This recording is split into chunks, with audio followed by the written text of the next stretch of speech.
बिस्मिल्लाहिर्रहमानिर्रहीम। अस्सलामुअलैकुम। अमेरिकी इंतज़ामिया का साया सर से छीन जाने के बाद इस्टेब्लिशमेंट मुख्तलिफ जगह हाथ पांव मार रही है। इस्टेब्लिशमेंट के खास टाउट फैसल वाडा ने आज अपनी प्रेस कॉन्फ्रेंस में कहा है कि हमने देखा बिरून मुल्क से मुदाखलत हो रही है। अब बानी पीटीआई की बात पर यकीन हो रहा है कि बिरून मुल्क से मुदाखलत होती है। रजीम चेंज के वक्त भी मुदाखलत हुई, इस बात को तस्लीम करना पड़ेगा। दरअसल ये अमरीकी इस्टेब्लिशमेंट को पैगाम दिया गया है कि अगर आप हमारे सर पे हाथ नहीं रखते तो फिर हम आपके खिलाफ अवामी राय आमा हमवार कर सकते हैं और रजीम चेंज ऑपरेशन को तस्लीम कर लेंगे और दूसरे ब्लॉक में चले जाएंगे। दूसरी जानिब इसके जरिए रूस और चीन को पैगाम दिया गया है कि अगर आप हमें सपोर्ट फ्राहम करें तो हम अमेरिका की बजाय आपके ग्रुप की जानिब आ सकते हैं। डूबते को तिनके का सहारा इस्टेब्लिशमेंट इन्हें भी दाना डाल रही है। जमीनी हकायक देखे तो इस वक्त अमेरिका में ट्रंप इंतजामिया की आमद की सूरत में अमेरिका को पाकिस्तानी इस्टेब्लिशमेंट की जरूरत नहीं पड़नी और वो यूक्रेन जंग से भी हाथ खींचेंगे, लिहाजा इन्हें इस आर्जी सेटअप से कोई फर्क नहीं पड़ता। नई इंतजामिया जमहूरियत को सपोर्ट करेगी तो इनकी मंजिल ठुक जाएगी। अमेरिका को इंसानी हकूक के लिए आवाज उठाने से मना करना और इसे पाकिस्तान के अंदरूनी मामलात में मुदाखलत करार देना भी इसी खौफ की अक्कासी कर रहा है। जहां पाकिस्तान में गैर एलानिया मार्शल लॉ की आलमी सपोर्ट खत्म हो रही है और आलमी प्रेशर बढ़ रहा है, दूसरी जानिब पाकिस्तान और चीन के तल्लुकात तरीक के सबसे बदतरीन सतह पे हैं, जहां बाहमी इत्मीनान का शदीद फुकदान है। अब सी पैक की बजाय चीन ने अफगानिस्तान के रास्ते ईरान तक रोड बिछाने के लिए काम शुरू कर दिया है और सी पैक से कई गुना ज्यादा इन्वेस्टमेंट ईरान में कर रहा है। पाकिस्तानी एस्टेब्लिशमेंट की दो नंबरियों और अमरीकी गुलामी की वजह से पाकिस्तान अपनी जगराफियाई पोजीशन से फायदा उठाने की बजाय एक नाकाबिले यकीन मुल्क बन गया है, जिसकी खारजा पॉलिसी मुख्तलिफ आलमी कुव्वतों के दरमियान धोखाधड़ी और डबल क्रॉस की अलामत बनी हुई है, जिसकी वजह से कोई भी पाकिस्तान पे इत्मीनान नहीं कर रहा और चंद साल कबल तक आलमी अफक पे छाया हुआ पाकिस्तान अब आलमी और खित्ते के फैसलों से मुकम्मल माइनस होता जा रहा है। एस्टेब्लिशमेंट ने इमरान सरकार की बेहतरीन खारजा पॉलिसी को खत्म करके मुल्क की सलामती को कंप्रोमाइज किया और रूस के खिलाफ खड़े होकर यूक्रेन जंग में असला बेचने को तरजीह दी। नतीजतन अमरीकी इंतजामिया की मुकम्मल हमायत हासिल रही और पाकिस्तान में गैर एलानिया मार्शल लॉ नाफिज रहा। ताहम ट्रंप की जीत के साथ ही एस्टेब्लिशमेंट के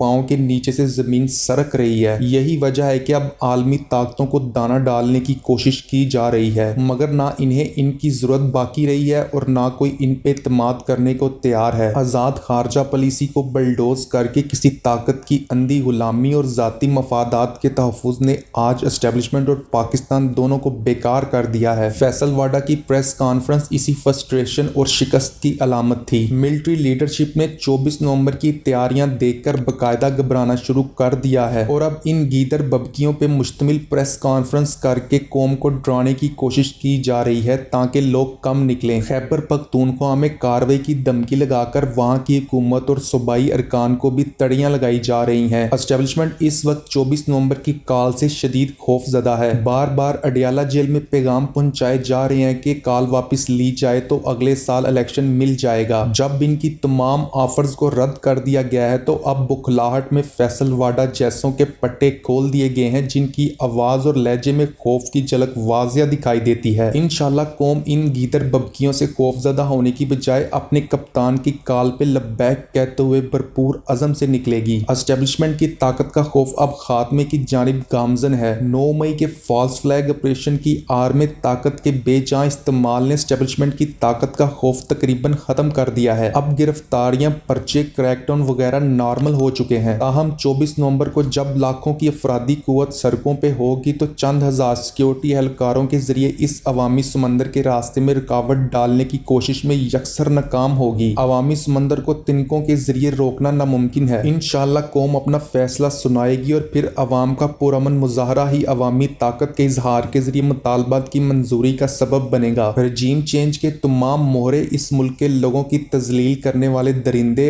आइन और कानून की धज्जियां उड़ाने वाले, लोगों के मैंडेट पे डाका डालने वाले और इस मुल्क को तबाह करने वाले सब लोग ये बात जहन से निकाल दें कि इनके लिए कोई माफी होगी। वो किसी एक शख्स के इनफरादी मुजरिम नहीं बल्कि कौमी मुजरिम है। इनको इबरत का निशान बनाया जाएगा इंशाल्लाह। इन्हें माफ करने का इख्तियार किसी फर्द वाहिद के पास नहीं। अगर ऐसा कोई फैसला पूरी कौम इज्तिमाई तौर पे करे तो सोचा जाएगा, लेकिन वो भी अवाम के मुंतखब करदा हकीकत हकीकी नुमाइंदों के जरिए हकीकी पार्लियामान के फ्लोर से और इंतहाई सख्त कसौटी से गुजरने के बाद कोई किसी गलत फहमी में ना रहे। फिलहाल कौम के इन यजीदों को माफ करने का कोई मूड नहीं।